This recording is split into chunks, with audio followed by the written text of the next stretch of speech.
नमस्कार, मैं doctor Anshu, additional professor medicine में, और मैं इन्फेक्शियस डिजीज स्पेशलिस्ट हूँ और नोडल ऑफिसर पर ART प्लस सेंटर यानी HIV सेंटर का नोडल ऑफिसर हूँ। साथ ही साथ मैं medical superintendent King George medical university हूँ। आज जो डिस्कशन है it is about HIV and AIDS. हम जानते हैं कि हमारे देश में अराउंड 22 लाख HIV मरीज़ हैं और HIV एक वायरस है जिसको हम लोग जो हमारे शरीर में आके हमारे इम्यूनिटी को यानी हमारी रोग प्रतिरोधक क्षमता को घटा देता है, जिसके कारण अनेक तरह की दूसरी बीमारियां होने लगती हैं। HIV और एड्स में ये फ़र्क होता है कि HIV जब वायरस हमारे शरीर में घुस जाता है तो हम कहते हैं किसी मरीज़ को HIV से ग्रसित है या इन्फेक्टेड है, पर इसका मतलब ये नहीं कि उसको कोई परेशानी है। बहुत बार ये मरीज़ 5-5, 10-10 साल तक एक आम नागरिक की तरह जीते हैं जिनमें कोई लक्षण नहीं होता और इन्हें कोई परेशानी नहीं होती, पर जब उनकी इम्यूनिटी बहुत घट जाती है तब अलग अलग तरह के दूसरे इन्फेक्शंस होने लगते हैं।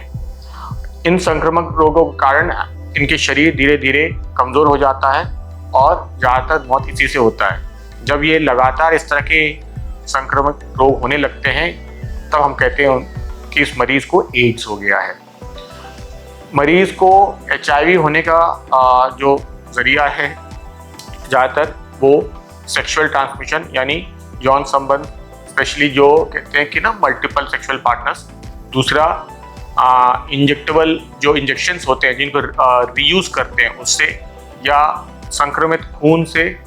इसके अलावा एक बहुत इंपॉर्टेंट चीज़ है वो है मदर्स टू चाइल्ड। इसीलिए हम लोग कहते हैं हमेशा कि इससे बचने के लिए अपने आप को मतलब डिसिप्लिन में रखें, अलग अलग पार्टनरों के साथ यौन संबंध ना रखें। दूसरी चीज़ डिस्पोजेबल इंजेक्शन्स यूज़ करिए, और ब्लड यानी खून कहीं से भी लेना हो तो वो सरकारी लाइसेंस ब्लड बैंक से ही लें।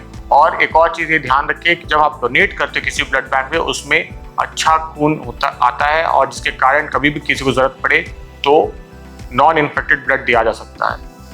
और माँ से बच्चे को ना होने के लिए हमेशा ये एडवाइस किया जाता है कि प्रेग्नेंट मदर इंस्टीट्यूशनल यानी किसी अस्पताल में डिलीवरी कराएं जहाँ पे उनका चेकअप होता है। और अगर बाई चांस अगर 1% भी चांस अगर किसी को होता है, इन्फेक्शन निकलता है, तो दवाइयाँ देकर माँ से बच्चे को होने से रोका जा सकता है, पूरी तरीके से रोका जा सकता है, ताकि बच्चा स्वस्थ रहे। जब ये बीमारी काफ़ी सीवियर होती है तो ये देखा जाता है कि बार बार इन्फेक्शन होना, बार बार जैसे न्यूमोनिया होना, दस्त होना, मुंह में छाले पड़ना, शरीर कमज़ोर होना, वजन घट जाना, और TB भी एक लक्षण हो सकता है, स्पेशली जब फेफड़े के बाहर यानी हड्डियों में या दिमाग में कहीं TB होता है तो ये भी एक लक्षण हो सकता है। इसके अलावा तरह तरह और भी बीमारियां हो सकती है। ये सब लक्षण होते हैं जब एड्स होने लगता है। इनकी दवाइयां सरकार की तरफ से निःशुल्क मिलती हैं और पहले से हम लोग बहुत आगे आ चुके हैं।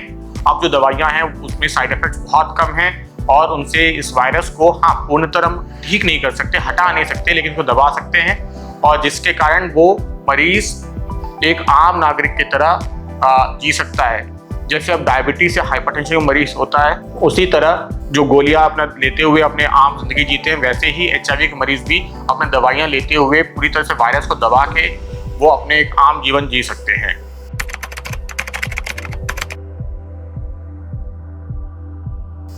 लोगों में बहुत सारे भ्रांतियां हैं। सबसे पहले कि क्या ये साथ में बैठ के खाने से या उन्हीं के बिस्तर में सोने से या कहीं साथ में बैठ के बात करने से फैल सकता है। नहीं, ये HIV ऐसे नहीं फैलता।